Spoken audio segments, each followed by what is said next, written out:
Princess Celestia, the Changeling Queen, Chapter 1, Part 2. When we reached my chambers, we threw ourselves into the many cushions that adorned it. I hastily opened a small cupboard beside my bed and levitated out a bottle of my finest wine, along with my emergency stash of assorted crackers and cream cheese. Well, Lulu, how's the night court? I asked, as I slowly lowered myself onto the pillows. Luna merely threw herself into the pile and wiggled left and right into the cushions. All the while, she balanced a glass of wine. Our court was busier than usual. We suspect that our good reception of Ponyville's Nightmare Night has helped to improve our image among other ponies, Luna said with a slight smile. I was about to join her, but the end of her lips drooped down. But in Canterlot, the nobility cowers from me. One can see it in their eyes. I groaned and my teeth buried themselves into my lip.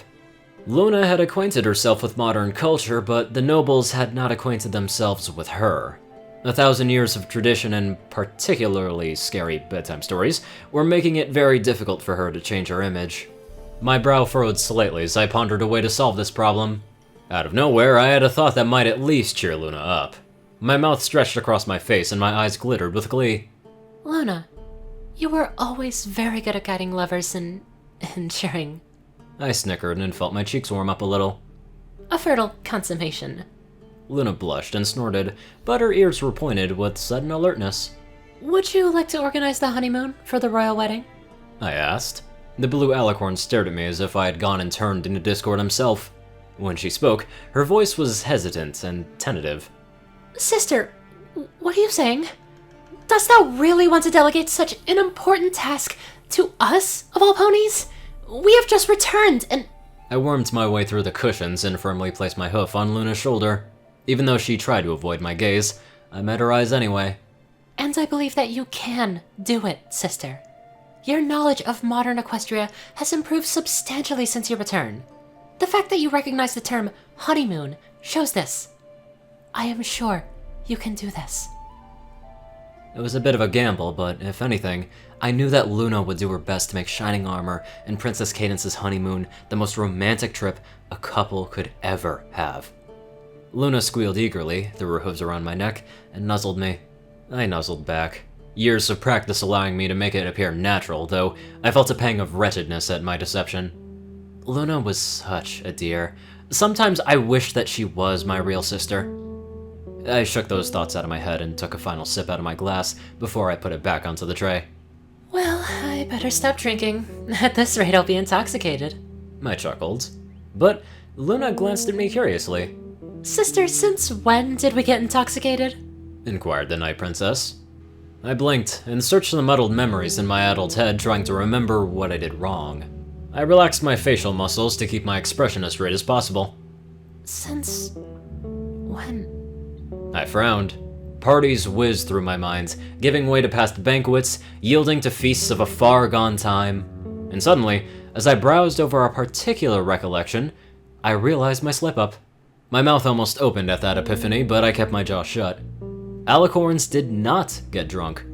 I recovered quickly, and a wide smile flooded my face, hurriedly wiping away the traces of my mistake. You're right. Give me another bottle. It has been so long since I've indulged in my stock. Internally, I groaned and I felt myself sink into the pillows a little. I knew I was going to regret this later, but better to regret it later than let my disguise fall. Luna grinned widely and poured me another glass, which we clinked and lifted in preparation to drink. It was then that I noticed this bizarre feeling, one that I hadn't felt in a long time. It buzzed at the back of my head, nudging at my conscience, growing louder and louder. I thought it was the alcohol, but just then I did something no pony should do when they're drinking. I had come to a realization, more specifically, to what that nagging feeling meant. Immediately, I was filled with panic that I hadn't felt since before Discord escaped. This fear paralyzed me while I drank my glass. The fruity flavor of the wine clogged in my throat and turned sour like bile. I suddenly couldn't breathe. I coughed, forcing away the choking liquid, and felt clean air fill my lungs. Sister, are you alright? Asked Luna. It went down too fast. I panted, as I wiped my lips with a napkin. It took all my willpower to stop myself from trembling, but somehow I managed to conceal it. Luckily, Luna seemed merely concerned with my choking. Luna, I just remembered that organizing this wedding is probably going to require me to do some paperwork and play appeasement with the nobility. I'm sorry, but I have to go. I sighed. Luna nodded in understanding, and after a final nuzzle, we said our goodbyes. When I was sure that Luna had left my chambers, I hastily scrawled out 2 messages and sent them with my magic. A few hours later. 2 white unicorn stallions stood sharply at attention, waiting for my commands. One, despite his rather handsome looks, was sometimes regarded as a narcissistic brat. In reality, he was one of the ponies that I trusted the most, and his looks actually reflected his heart. Something rather rare for most ponies. The other was Shining Armor, and he was understandably confused. "Your Highness, why did you summon me and Prince Blueblood here?" asked my captain. Blueblood looked as aloof as ever, but I could see that telltale flick in his tail that showed his curiosity. Nephew, Captain, there's a situation. I have recently become aware of a possible threat to Equestria that will likely occur during the royal wedding. Shining Armor, I need the royal guard on high alert, but keep this as low profile as possible. Also, I need you to put on your best shield. I'm sorry to ask this of you before your wedding, but this is of the utmost necessity.